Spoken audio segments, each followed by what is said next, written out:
to Little Things Farms and our frugal gardening, talking about buying stuff at the store and then saving the seeds to be able to grow them again. Now, I'm not saying it works with everything. I'm not saying it's guaranteed, but I am saying in these days and in these ages, anything is better than nothing. That's the way my family's looking at it. Today, for our waste not, want not, we're going to eat muskmelon for breakfast. I have a terrible scratchy throat today. And so all of these seeds in here have the potential of growing a muskmelon plant. So this, and there's lots of ways to save seeds, right? This is just how I do it. I just scoop them out. And then later today, when some of the moisture is soaked up into my paper plate and whatnot, they're easier to come off of the mucilagenic stuff. I don't even know what that's called, but and then I just kind of pluck the seeds off, kind of like when you carve pumpkins and want to save the seeds to roast. Some people let them sit and kind of ferment, and then they will come off. Oh, we're not going to eat this half. Well, we'll save the seeds, but we're not going to eat this half because that spot looks funny. I bought it at the store, so I don't know. Okay, maybe we're not saving those seeds. We're not saving those seeds. They look fine. All right, so that whole thing will go out to the chickens. And then I just kind of let just some of that, you can take out right away, but my family's hungry for breakfast, so I'll let it sit like this for a little bit and come back later. So this was our muskmelon seeds, like the inside when I cut it open. They've sat for a day-ish, and I just kind of move the slimy mucilage insides and get a few seeds, and then I transfer them onto the new plate. And then this is where they're really gonna dry out. So like if I wanted to save them for a longer period of time, I would let them soak in some water to get the rest of that slimy off. But I'm gonna plant these in a few days probably. At the most, they'll be here a week. So I just keep pushing these seeds off from the big chunks, just like you would do if you were gonna, roast pumpkin seeds after cutting your pumpkins open and stuff. But some other things that I wanted to talk about while I'm doing this awesome job is some things you buy in the store. Yes, you do think of, oh, it has a seed, but when you get it at the store, they picked it before the seeds have had time to completely mature. So like summer squash, zucchini, most of your cucumbers, and like this little like personal size watermelon. This actually is from Guatemala. Some of these don't even have seeds. They're genetically produced to not have seeds. Other ones have like those little white seeds you see in a watermelon. Those are not full seeds. They won't grow. Even though like these muskmelon seeds are white, they're fully developed and they are ready to produce another muskmelon. So, but the other thing I want to talk about, so back to cucumbers and zucchinis. So they pick those young. So their seeds are not fully produced. So when you cut open a zucchini or a cucumber, you do see what looks to be like a seed, but they're soft and you just eat them because they're soft. A real seed for a zucchini or summer squash or a cucumber is got a hard exterior, like these muskmelon seeds. And like a black watermelon seed. A black watermelon seed has a chance that it's been pollinated and developed and is fully ready to grow another watermelon. And so not all seed producing fruits and vegetables at the grocery store are viable to regrow. All right. So, something to think about is, and you might have heard this, that you don't want to save your seeds because you might produce something that's bad to eat or toxic or harmful or anything like that. And yes, there is that chance. And maybe it's not going to produce the same original fruit, which is very true. But let me tell you, from personal research, go out and do your own if you want, but if it's going to produce something toxic, when you cut it open or you go to use it, it's not going to smell normal. It's going to smell different. It's going to be very bitter. You might take a bite and you'll be like, oh, I'm not eating that. And you'll know not to eat it.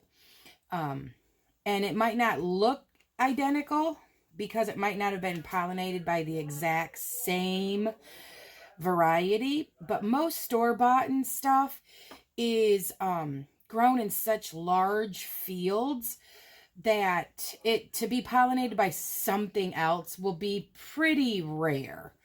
The biggest time you find that is with like pumpkins or those decorative gourds, because they do grow a ton of them in the field, and they do plant lots of different kinds because, you know, that's 90% of gourd fields are those mixed varieties. And I don't know if those decorative pumpkins are safe to eat. I've never ate them. Never had the desire to look that information up. But pumpkins and like winter squash and some summer squash, but mostly winter squash, would be the ones that might produce something different from its original parent plant.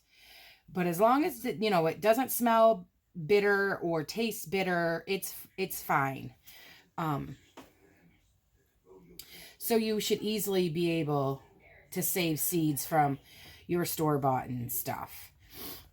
Now, some of them might not grow, so I would not suggest planting them, you know, like, oh, I'm only going to plant one muskmelon seed because I don't want 500.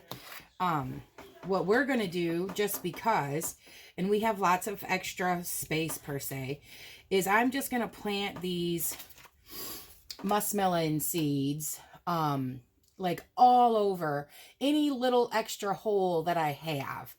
And I'll show that when we go for planting them.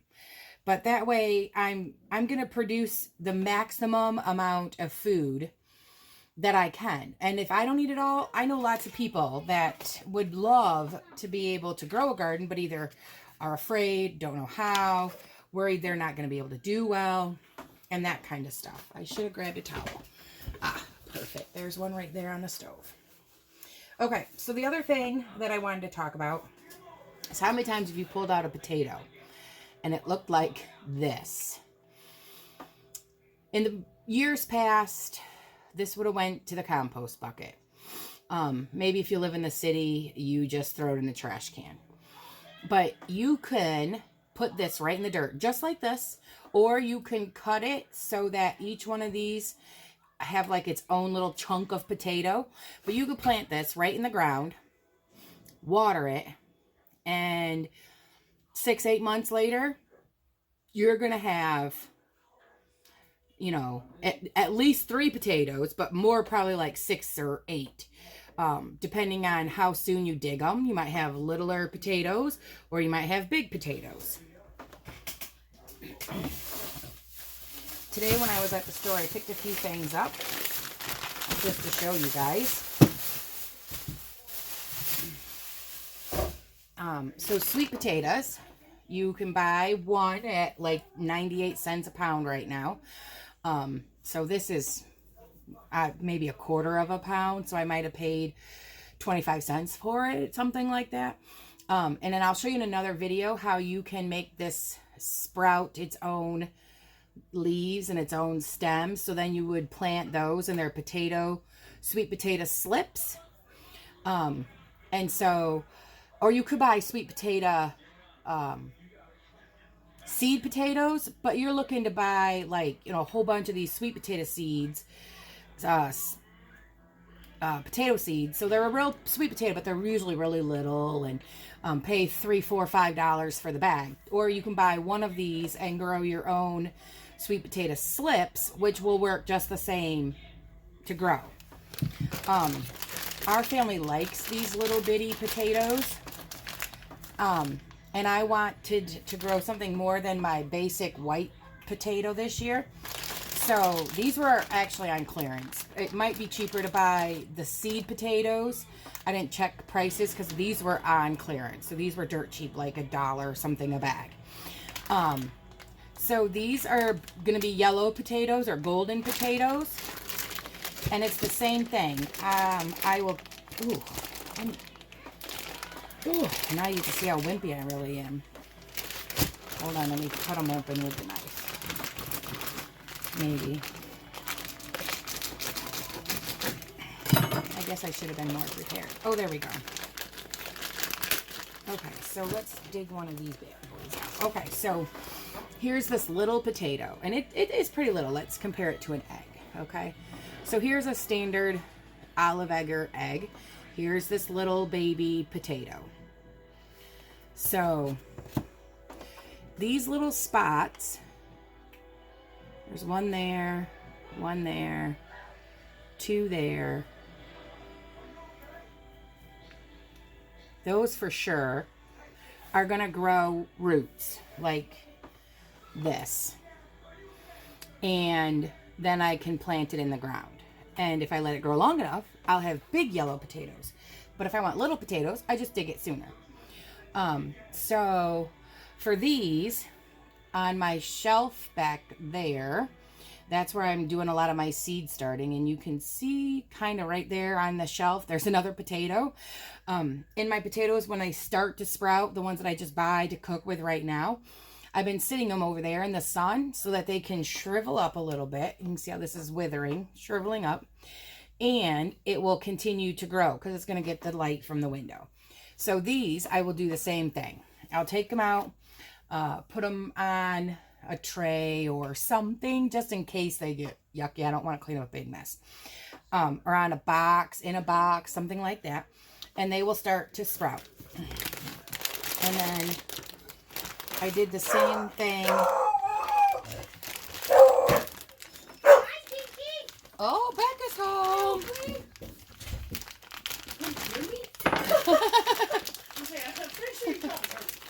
Scout heard ya. So here's the red potatoes.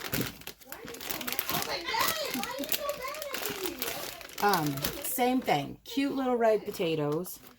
Oh, look, this one's even funny shaped. Let's use it. Just because I like funny. Same egg. Same. Becca doesn't like chickens. I don't know if you can hear her telling the story in the background. So she took the broom with her today to keep the chickens away when she had to leave. Sure did. So I went to sweep the floor today too, and I'm like, huh, where'd the broom go? I guess I should have told you guys. That's all right. We're not videotaping the floor, so it doesn't matter. It's fine, it's fine. They won't see the parsley I dropped on the floor. It's great. Same thing. All these little spots will grow roots. And then I will have red potato seeds. And once again, I can't guarantee that you'll find them on clearance, but these were on clearance. I think for like, they were $1.99. Anna wants me. Hold on a minute. Okay, so I'm done talking to Anna.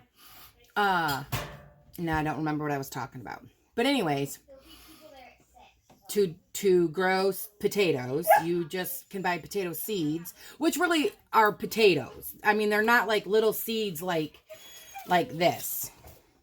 Potato seeds are actually potatoes that are small, and they didn't put them in a bag to sell to eat. They're the same thing. They'll come usually like in a papery mesh bag.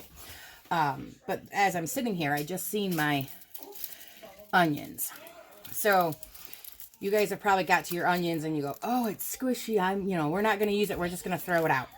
So my squishy ones, I've let grow. I need to trim it, but I've let it grow.